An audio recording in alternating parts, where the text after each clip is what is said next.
Hi friends, P C ടിപ്സിൻ്റെ പുതിയൊരു വീഡിയോയിലേക്ക് എല്ലാവർക്കും സ്വാഗതം.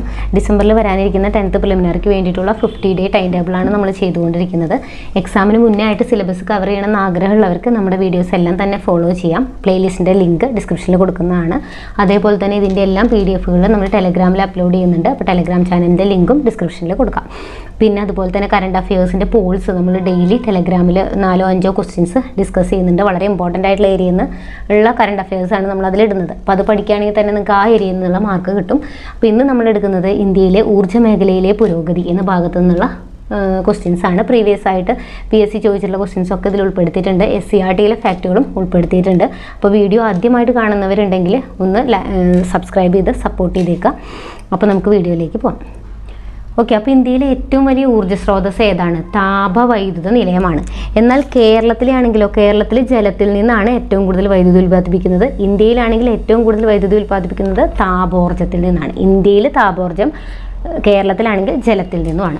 ഇനി ഇന്ത്യയിൽ ഏറ്റവും കൂടുതൽ താപവൈദ്യുതി ഉൽപ്പാദിപ്പിക്കുന്ന സംസ്ഥാനം ഏതാണ്? ഏറ്റവും കൂടുതൽ താപവൈദ്യുതി ഉൽപ്പാദിപ്പിക്കുന്ന സംസ്ഥാനം മഹാരാഷ്ട്രയാണ്. ഇന്ത്യയുടെ പവർ ഹൗസ് എന്നറിയപ്പെടുന്നത്, ഇന്ത്യയുടെ പവർ ഹൗസ് എന്നറിയപ്പെടുന്ന സംസ്ഥാനമാണ് മഹാരാഷ്ട്ര. ഇനി ഇന്ത്യയിലെ ഏറ്റവും വലിയ താപവൈദ്യുത നിലയം ഏതാണ്? മധ്യപ്രദേശിലെ വിന്ധ്യാഞ്ചലാണ് ഏറ്റവും വലിയ താപവൈദ്യുത നിലയം. എവിടെയാണ്? മധ്യപ്രദേശിലെ വിന്ധ്യാഞ്ചൽ താപവൈദ്യുത നിലയമാണ് ഇന്ത്യയിലെ ഏറ്റവും വലിയ താപവൈദ്യുത നിലയം. ഏറ്റവും കൂടുതൽ താപവൈദ്യുതി ഉൽപ്പാദിപ്പിക്കുന്നത് മഹാരാഷ്ട്രയാണ്. ഇന്ത്യയുടെ പവർ ഹൗസ് എന്നറിയപ്പെടുന്നത് മഹാരാഷ്ട്രയാണ്. ഇനി നാഷണൽ തെർമൽ പവർ കോർപ്പറേഷൻ എന്ന് പറയുന്നത് എന്താ? ഇന്ത്യയിലെ ഏറ്റവും വലിയ താപവൈദ്യുതി ഉൽപ്പാദകരാണ്. National thermal power corporation. അതിൻ്റെ ആസ്ഥാനം എവിടെയാണ്? ന്യൂഡൽഹിയാണ് അതിൻ്റെ ആസ്ഥാനം. ഇനി നമുക്ക് ഓരോ താപവൈദ്യുത നിലയങ്ങളും സംസ്ഥാനങ്ങളും പഠിക്കാം. താൽച്ചർ എവിടെയാണ്? ഒഡീഷയിലാണ് താൽച്ചർ താപവൈദ്യുത നിലയം. കോട്ട രാജസ്ഥാനിലാണ്. രാജസ്ഥാൻ ചമ്പൽ നദീതീരത്താണ്. ഇനി കാകതീയ രാമഗുണ്ടം എന്നൊക്കെ പറയുന്നത് എവിടെയാണ്? തെലങ്കാനയിലാണ് Kakatiya Ramagundam thermal power station സ്ഥിതി ചെയ്യുന്നത്. ഇനി കോർബ എവിടെയാണ്? ഛത്തീസ്ഗഡിലാണ് കോർബ സ്ഥിതി ചെയ്യുന്നത്. ഇനി വിന്ധ്യാഞ്ചൽ നമ്മൾ പറഞ്ഞു എവിടെയാണ്? മധ്യപ്രദേശിലാണ്. മുന്ദ്ര എന്ന് പറയുന്നത് ഗുജറാത്തിലാണ് മുന്ദ്ര. നെയ്വേലി എവിടെയാ? തമിഴ്നാടിലാണ്. അപ്പം നെയ്വേലി തെർമൽ പവർ സ്റ്റേഷൻ ഏത് രാജ്യത്തിൻ്റെ സഹകരണത്തോടെയാണ് സ്ഥാപിക്കപ്പെട്ടത്? റഷ്യയുടെ സഹകരണത്തോടെ സ്ഥാപിക്കപ്പെട്ടിട്ടുള്ള തെർമൽ പവർ സ്റ്റേഷനാണ് നെയ്വേലി, തമിഴ്നാട്ടിലാണ്.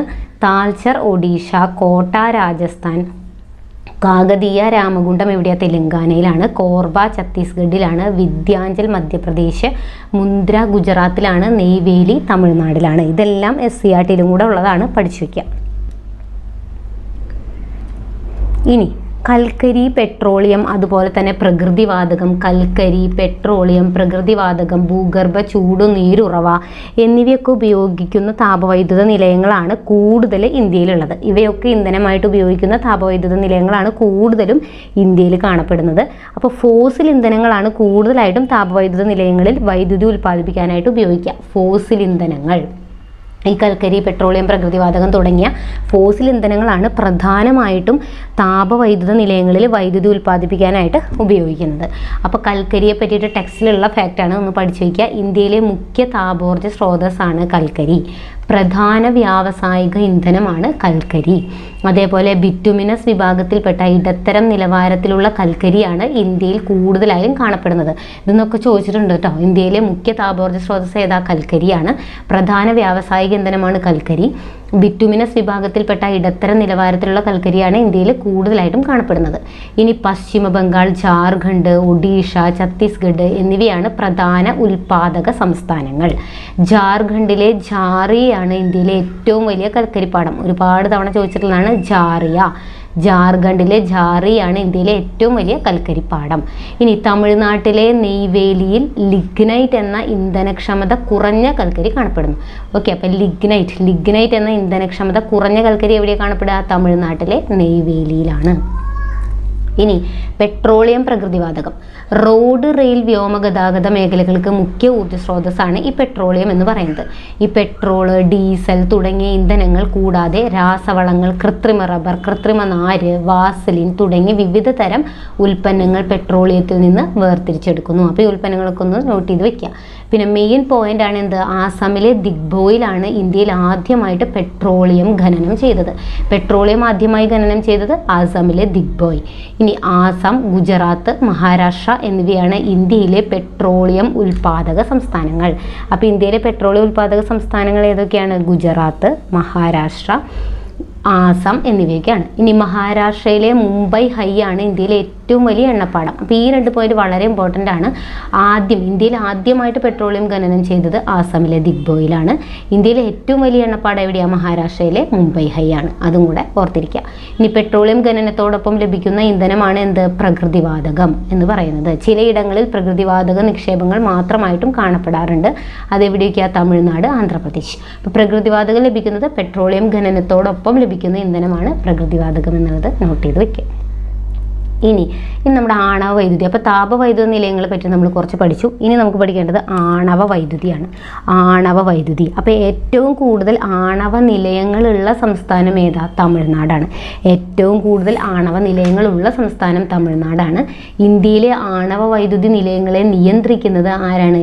NPCIL ആണ്. NPCIL എന്ന് പറഞ്ഞാൽ nuclear power corporation of India limited. Nuclear power corporation of India limited എന്ന സ്ഥാപിതമായത് 1987 മുംബൈ ആണ് ആസ്ഥാനം. പ്രീവിയസ് ക്വസ്റ്റ്യൻ ആണ്.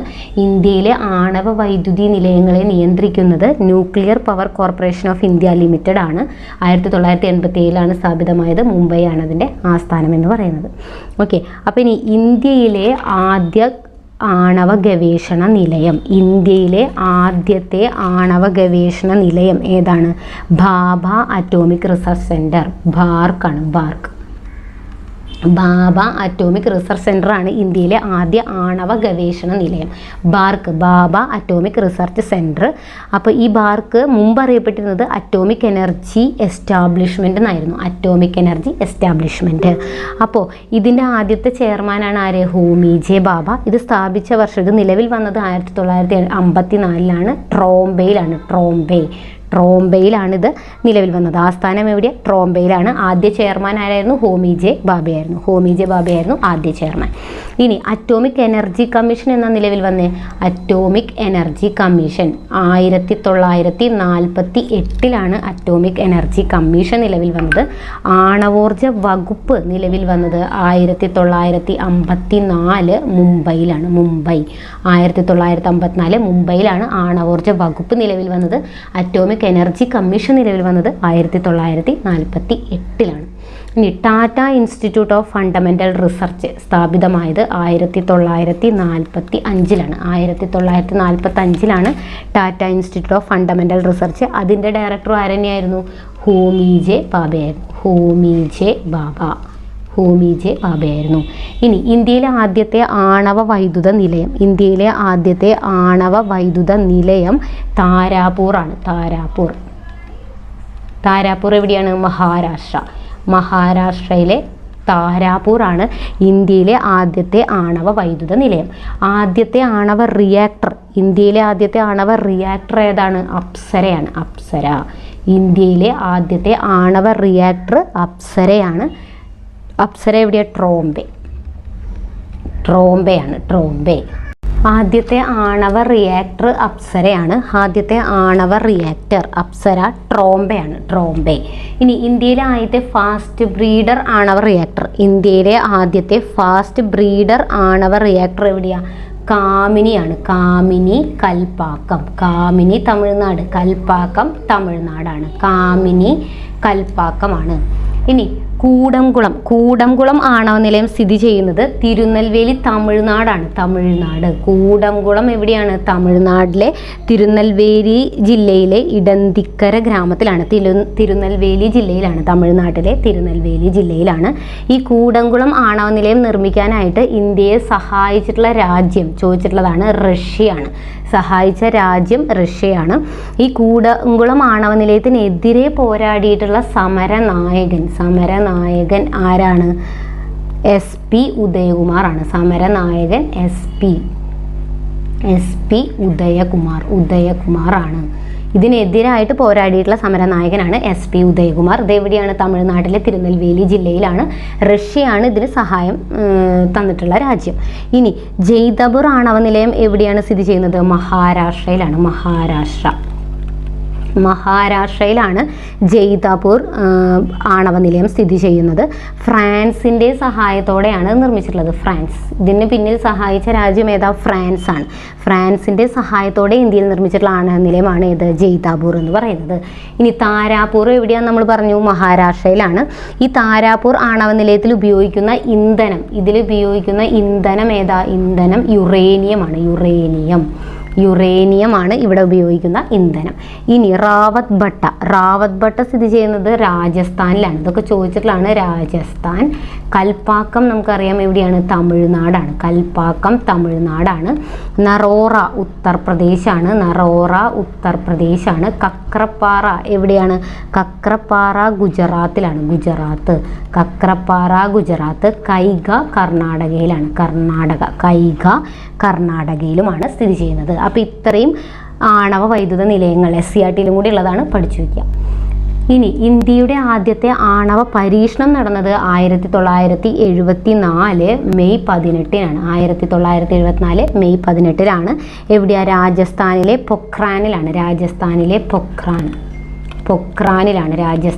പൊക്രാനിലാണ്. അപ്പോൾ ഈ സമയത്തെ ഇന്ത്യയുടെ പ്രധാനമന്ത്രി ആരായിരുന്നു? ഇന്ദിരാഗാന്ധി ആയിരുന്നു.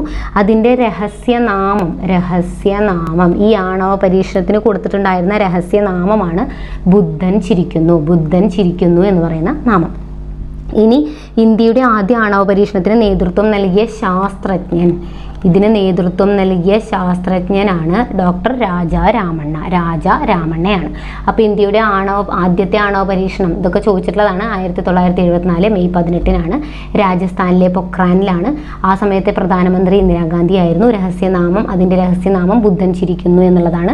അതിന് നേതൃത്വം നൽകിയ ശാസ്ത്രജ്ഞനാണ് രാജാരാമണ്ണ. ഇനി രണ്ടാമത്തെ ആണവ പരീക്ഷണം നടന്നത് 1998 മെയ്യിലാണ്. 1998 മെയ് 11-13 രണ്ടാമത്തെ ആണവ പരീക്ഷണം നടന്നിട്ടുള്ളത്. അപ്പോൾ ആ സമയത്തെ ഇന്ത്യയുടെ പ്രധാനമന്ത്രി അവൾ വർഷം കൊടുത്തിട്ടുണ്ട്. ഇന്ത്യയുടെ പ്രധാനമന്ത്രി വാജ്പേയി ആണ്. അടൽ ബിഹാരി വാജ്പേയി ആണ് ആ സമയത്തെ പ്രധാനമന്ത്രി എന്ന് പറയുന്നത്. ഇനി ഇതിന് നൽകിയ രഹസ്യനാമം എന്താണ്? ഇവിടെ ബുദ്ധൻ ചിരിക്കുന്നു. ഇവിടെ നൽകിയ രഹസ്യനാമം ഓപ്പറേഷൻ ശക്തി എന്നുള്ളതാണ്. ഓപ്പറേഷൻ ശക്തി. ഇതിന് പിന്നിൽ പ്രവർത്തിച്ചിട്ടുള്ള ശാസ്ത്രജ്ഞൻ, ഇതിന് നേതൃത്വം നൽകിയ ശാസ്ത്രജ്ഞനാണ് APJ അബ്ദുൽ കലാം ആണ്. അപ്പോൾ ഇന്ത്യയിലെ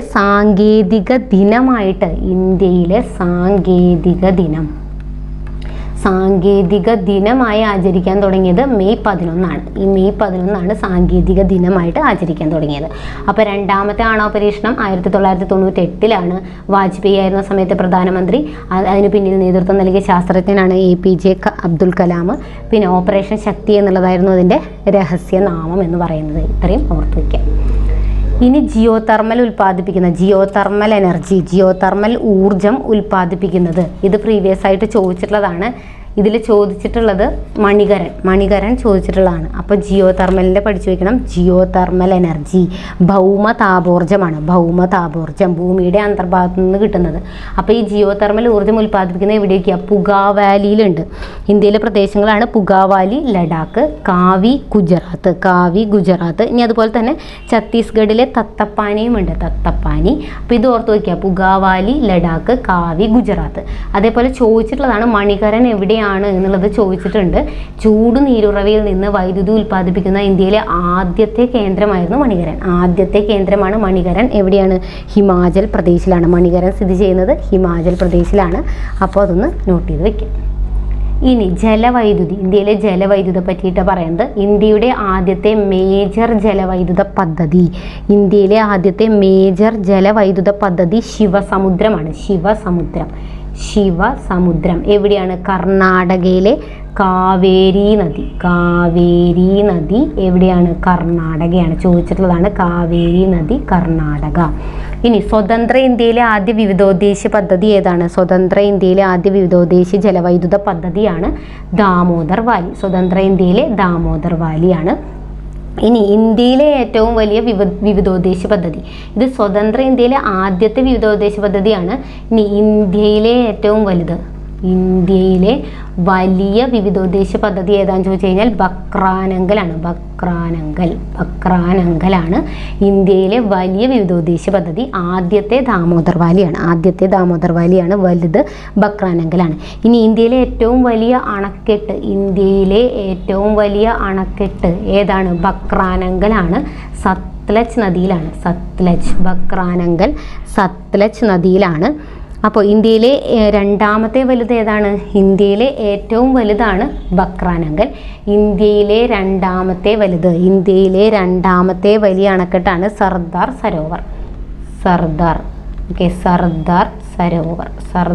സരോവർ ആണ് രണ്ടാമത്തെ വലിയ അണക്കെട്ട്. ഇനി അത് എവിടെയാണ് സ്ഥിതി ചെയ്യുന്നത്? നർമ്മദാ നദിയിലാണ്. ഇതൊക്കെ ചോദിച്ചിട്ടുള്ളതാണ്. നർമ്മദാ നദിയിലാണത് സ്ഥിതി ചെയ്യുന്നത്. ഇനി ഏറ്റവും ഉയരം കൂടിയ അണക്കെട്ട് തെഹ്രിയാണ്. തെഹ്രി അണക്കെട്ടാണ്. എവിടെയാണത്? ഭഗീരഥി നദിയിലാണ്. എവിടെ? ഉത്തരാഖണ്ഡിലെ ഭഗീരഥി നദിയിലാണത് സ്ഥിതി ചെയ്യുന്നത്. അപ്പോൾ സർദാർ സരോവർ എന്ന് പറയുന്നത് നമ്മുടെ രണ്ടാമത്തെ വലിയ അണക്കെട്ടാണ്. അത് തന്നെയാണ് ഇന്ത്യയിലെ ഏറ്റവും വലിയ കോൺക്രീറ്റ് ഗ്രാവിറ്റി ഡാമും കൂടിയാണ് സർദാർ സരോവർ. അപ്പോൾ ഈ ഫാക്റ്റുകളൊക്കെ പഠിച്ചു വയ്ക്കുക. ഇന്ത്യയുടെ ആദ്യത്തെ മേജർ ജലവൈദ്യുത പദ്ധതി ഏതാ? ശിവസമുദ്രമാണ്. കാവേരി നദിയിലാണ്, കർണാടകയിലാണ്. സ്വതന്ത്ര ഇന്ത്യയിലെ ആദ്യ വിവിധോദ്ദേശ പദ്ധതിയാണ് ദാമോദർ വാലി. എന്നാൽ ഇന്ത്യയിലെ ഏറ്റവും വലിയ വിവിധോദ്ദേശ പദ്ധതിയാണ് ബക്രാനങ്കൽ. ഇനി ഇന്ത്യയിലെ ഏറ്റവും വലിയ അണക്കെട്ട് ഏതാ? ബക്രാനങ്കലാണ്. സത്ലജ് നദിയിലാണ്. ഇന്ത്യയിലെ രണ്ടാമത്തെ വലുതാണ് സർദാർ സരോവർ. അതുതന്നെയാണ് ഇന്ത്യയിലെ ഏറ്റവും വലിയ കോൺക്രീറ്റ് ഗ്രാവിറ്റി ഡാമും. അത് ഏത് നദിയിലാണ്? നർമ്മദാ നദിയിലാണ്. ഏറ്റവും ഉയരം കൂടിയ അണക്കെട്ടാണ് തെഹ്രി അണക്കെട്ട്. ഭഗീരഥി നദിയിലാണ്, ഉത്തരാഖണ്ഡിലാണ്. ഇനി ഏറ്റവും നീളം കൂടിയത് എവിടെയാണ്? ഏറ്റവും നീളം കൂടിയ അണക്കെട്ട് ഹിരാക്കുഡാണ്.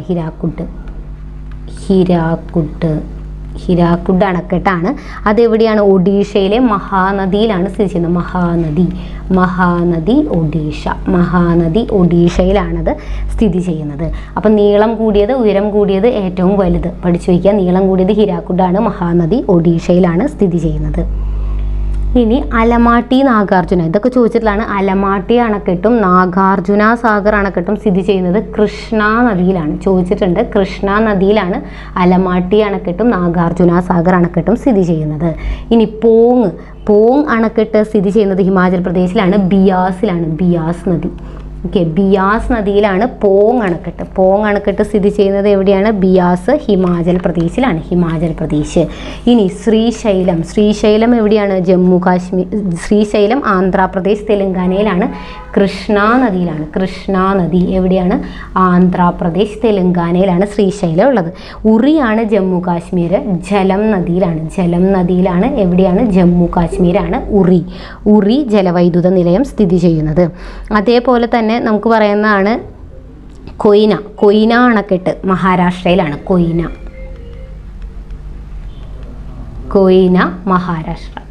കൊയ്ന മഹാരാഷ്ട്രയിലാണ്. അപ്പോൾ അലമാട്ടി, നാഗാർജുന സാഗർ നമ്മൾ പറഞ്ഞു കൃഷ്ണയിലാണ്. പോങ്, ബിയാസ് ഹിമാചൽ പ്രദേശിലാണ്. ഇനി ശ്രീശൈലം ആന്ധ്രാപ്രദേശ്, തെലങ്കാന. കൃഷ്ണ നദിയിലാണ്. ഉറി ജമ്മു കാശ്മീർ. ജലം നദിയിലാണ്. കൊയ്ന നദി തന്നെ മഹാരാഷ്ട്രയിലാണ് സ്ഥിതി ചെയ്യുന്നത്. ഇനി ഇന്ത്യയിലെ ഏറ്റവും വലിയ അണക്കെട്ട്, ഇന്ത്യയിലെ ഏറ്റവും വലിയ അണക്കെട്ടല്ല, കനാൽ. ഇന്ത്യയിലെ ഏറ്റവും വലിയ കനാൽ ഏതാണ്? ഇന്ദിരാഗാന്ധി കനാലാണ്. എവിടെയാ? സത്ലജ് നദിയിലാണ് ഇന്ദിരാഗാന്ധി കനാൽ. ഇന്ത്യയിലെ ഏറ്റവും വലിയ കനാലാണ് ഇന്ദിരാഗാന്ധി കനാൽ. സത്ലജ് നദിയിലാണ്. രാജസ്ഥാൻ കനാൽ 1984 മുതലാണ് ഇന്ദിരാഗാന്ധി കനാൽ എന്ന് അറിയപ്പെടാൻ തുടങ്ങിയത്. അപ്പോൾ ഇന്ത്യയിലെ ഏറ്റവും വലിയ കനാലാണ് ഇന്ദിരാഗാന്ധി കനാൽ നമ്മൾ പറഞ്ഞു. പക്ഷേ ഇതിൻ്റെ പഴയ പേര് എന്തായിരുന്നു? രാജസ്ഥാൻ കനാൽ എന്നായിരുന്നു ഇതിൻ്റെ പഴയ പേര്. ഇനി ഇവിടെ നമുക്ക് പഠിക്കേണ്ടതായിരുന്നു പറഞ്ഞാൽ റാണാ പ്രതാപ് സാഗർ ഡാം എവിടെയാണത്? അത് ചമ്പൽ നദിയിലാണ് കേട്ടോ.